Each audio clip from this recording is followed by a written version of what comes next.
باب ما جاء إذا أقبل الليل وأدبر النهار فقد أفطر الصائم.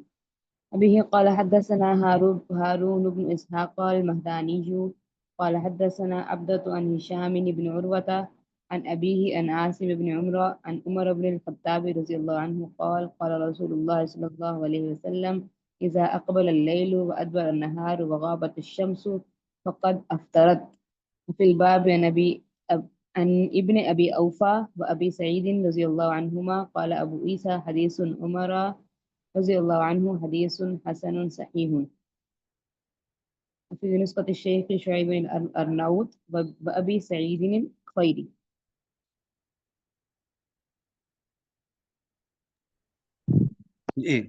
یہ باب ہے، باب ماجا اذا اقبل اللیل، کہ جب رات آ جائے، وہ ادبر النہار، اور دن ختم ہو جائے، فقط افطر الصائم، تو روزہ دار نے افطار کر لیا. کہ نبی علیہ الصلوۃ والسلام فرماتے اذا اقبل اللیل، جب رات آئے، وہ ادبر النہار، اور دن چلا جائے، وغابت الشمس، سورج غروب ہو جائے، فقد افطر تھا، تو آپ کا افطار ہو گیا، یعنی افطار کا وقت ہو گیا. وہ فی الباب یعنی ابن ابی اوفا و ابی سعید قال ابو عیسیٰ حدیث عمر حدیث حسن صحیح. تو دیکھو اصل میں سورج غروب ہونے پر کیا ہو جاتا ہے؟ جب سورج مکمل غروب ہو جاتا ہے تو روزہ افطار ہو جاتا ہے. اب باقی اس میں مسئلہ یہ ہوتا ہے کہ سورج مکمل غروب ہوا یعنی اس لیے ہم انتظار کرتے ہیں، کیونکہ وہ جو افق ہے، جو آسمان کا کنارہ ہے، جو مغربی افق جہاں سورج نے غروب ہونا ہے، تو بسا اوقات وہ پورا غروب نہیں ہوا ہوتا، تو اس لیے اس میں پھر تھوڑا سا یعنی سورج تو نظر نہیں آتا، لیکن پھر بھی ہم افطار نہیں کرتے، اسی لیے پھر وہ نقشہ بنائے جاتے ہیں یا اس کے مطابق دیکھا جاتا ہے. تو گئے کہ وہ بسا اوقات پہاڑوں کی اوٹ میں ہوتا ہے، یا ہم سے ایسا لگتا ہے کہ وہ نیچے چلا گیا ہے، لیکن وہ ابھی تک پورا ہوتا نہیں، تو اس لیے وہ غروب کی علامات کو پورا دیکھا جاتا ہے. تو جب غروب کی علامات پائی جائے تو پھر گویا کہ افطار کریں گے. باقی یہاں ایک تصحیح خاص طور پر ذہن میں رکھنے، افطار میں احتیاط کے نام پر تاخیر ٹھیک نہیں ہے. کہ اگر کوئی آدمی اتنا محتاط ہے تو پھر بھی ہو سکتا ہے ابھی نہ غروب ہوا ہو، نہیں، آپ نے فرمایا کہ میری امت خیر پہ رہے گی جب تک کوئی افطار جلدی کریں گے. تو گئے کہ افطار میں تاخیر یہ شریعت کو بالکل گوارا نہیں ہے، یہ شریعت کے منشا کے خلاف ہے، تو لہٰذا اس میں حد سے زیادہ جو احتیاط ہوتا ہے وہ ٹھیک نہیں.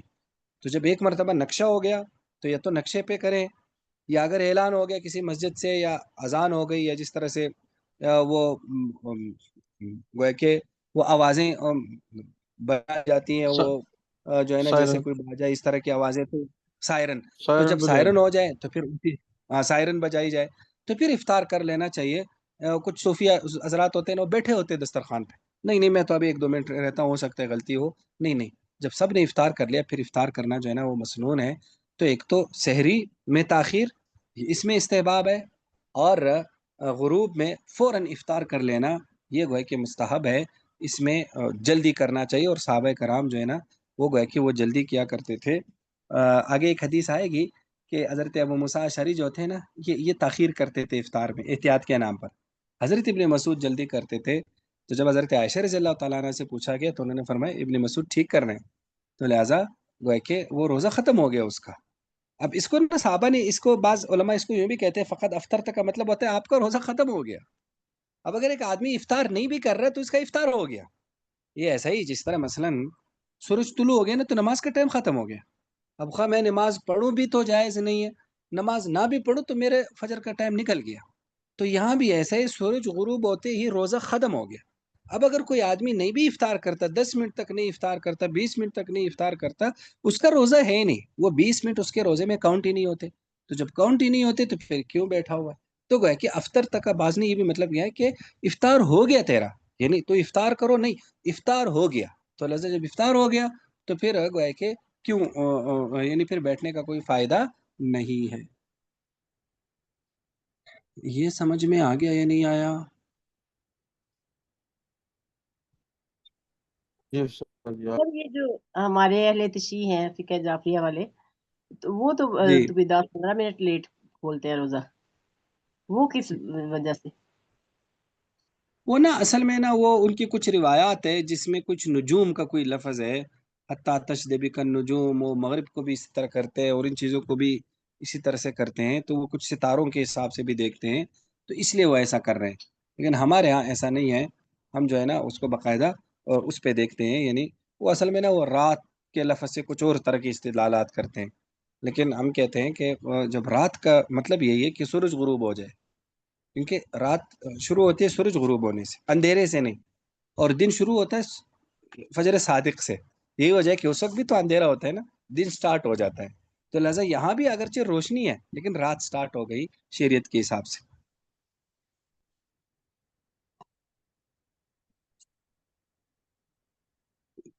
اتنا کافی آج، یہ پڑھ لیں آگے. جی استاد جی کافی ہے. کافی ہے، چلو جی ٹھیک ہے، ٹھیک ہے. السلام علیکم ورحمۃ اللہ. وعلیکم السلام.